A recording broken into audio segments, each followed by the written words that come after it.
বন্ধুসকল, আজি মই আলোচনা কৰিব ওলাইছোঁ ত্ৰিভুজবোৰ কেনেকুৱা নিৰ্ণয় কৰে, ত্ৰিভুজৰ ৰিজনিং কেনেকৈ সলভ কৰে, তাৰ কিছুমান সহজ আৰু সৰল পদ্ধতি তাৰ বিষয়ে আলোচনা কৰিম। প্ৰথম ত্ৰিভুজটো চাওক, এইটো 1 নম্বৰ ত্ৰিভুজটো চাওক যে ABC ত্ৰিভুজটো। ইয়াত আমি সহজে গুণিব পাৰিম যে ইয়াত কেইটা ত্ৰিভুজ আছে, 3টা ত্ৰিভুজ আছে। 1 নম্বৰ, 2 নম্বৰ আৰু এই ডাঙৰ ত্ৰিভুজটো যোনটো ABC 3 নম্বৰ, অৰ্থাৎ কেইটা ত্ৰিভুজ আছে, 3টা ত্ৰিভুজ আছে। কিন্তু এই 2 নম্বৰৰ ক্ষেত্ৰত অলপ বেলেগ হ'ব। কি বেলেগ হ'ব যে ইয়াত এটা ডাঙৰ ত্ৰিভুজ আছে, কিন্তু ইয়াত কেইবাটাও ভাগ আছে। এইটো কেনেকৈ সহজে আমি ইয়াৰ সমাধান কৰিব পাৰোঁ তাৰ বিষয়ে আলোচনা কৰিম। এইটো প্ৰথম হ'ল এনেকুৱা আমি ক্ৰমিক সংখ্যা দি ল'ম 1, 2, 3 আৰু 4। তাৰপিছত কি কৰিম, আমি এইখিনি যোগ কৰি দিম। 1 + 2 + 3 + 4, এইখিনি টোটেল যোগ কৰিলে কিমান হ'ব, 10। গতিকে আমি এইটোত ক'ব পাৰিম কি 10টা সৰু সৰু ত্ৰিভুজ আছে। কিন্তু 3 নম্বৰ ক্ষেত্ৰত আমি বেলেগ ধৰণে কৰিম। কি কৰিম, এনেকুৱা ফাৰ্ষ্টত কি কৰিম, 1, 2, 3, 4 ক্ৰমিক নম্বৰ দিম। তাৰপিছত কি কৰিম, ওপৰৰ পৰা 1, 2 আৰু 3 এনেকুৱা ক্ৰমিক নম্বৰ দিম। ফাৰ্ষ্ট টাইম আমি কি কৰিম, এই ক্ৰমিক সংখ্যাবোৰ যোগ কৰিম। কি কৰিম, 1 + 2 + 3 + 4, এইখিনি যোগ কৰিলে আমি পাম কি 10। তাত কেইটা আছে, এটা আছে, 2টা, 3টা। গতিকে এই যোগৰ লগত কি কৰিম, আমি যোগফলৰ লগত কি কৰিম, আমি 3 পূৰণ দি দিম। 3 পূৰণ দিলে সহজে আমি নিৰ্ণয় কৰিম কি 30। অৰ্থাৎ এই 3 নম্বৰটোত কেইটা ত্ৰিভুজ আছে, 30টা ত্ৰিভুজ আছে। চতুৰ্ভুজৰ ক্ষেত্ৰত কিছুমান সমস্যা আছে। এই সমস্যাবোৰ আমি কেনেকৈ সমাধান কৰিব।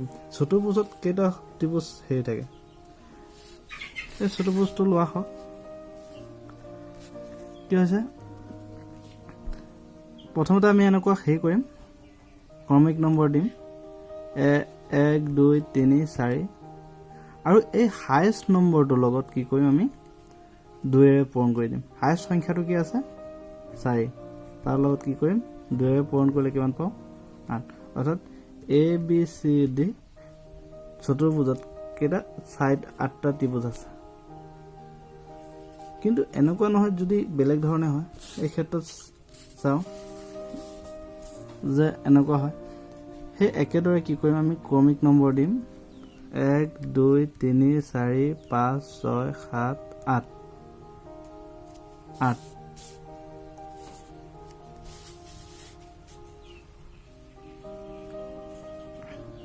এতিয়া ইয়াৰ হায়েষ্ট নম্বৰটো 8 আৰু 8ৰ লগত কি কৰিম, আমি 8ৰ লগত 2 ইনটু কৰি দিম। গতিকে 8ৰ লগত 2 পূৰণ কৰিলে কিমান পাওঁ, 16। অৰ্থাৎ এই ABCD চতুৰ্ভুজত কেইটা 16টা ত্ৰিভুজ থাকিব। কিন্তু এনেকুৱা নহয়, যদি এনেকুৱা থাকে তেনে ক্ষেত্ৰত আমি কি কৰিম, প্ৰথমতে আমি কি কৰিম, ক্ৰমিক নম্বৰ দিম যে 1, 2, 3, 4, 5, 6, 7, 8। এতিয়া হায়েষ্ট নম্বৰটোৰ লগত কি কৰিম, আমি 2ৰে পূৰণ কৰি দিম।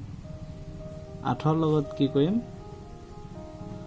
2ৰে পূৰণ কৰিলে কিমান পাওঁ, 16।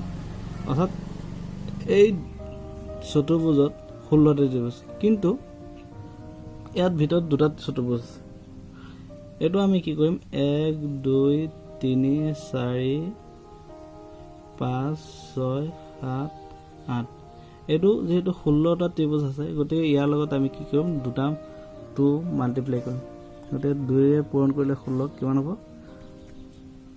32। গতিকে এই চতুৰ্ভুজত 32টা ত্ৰিভুজ থাকিব।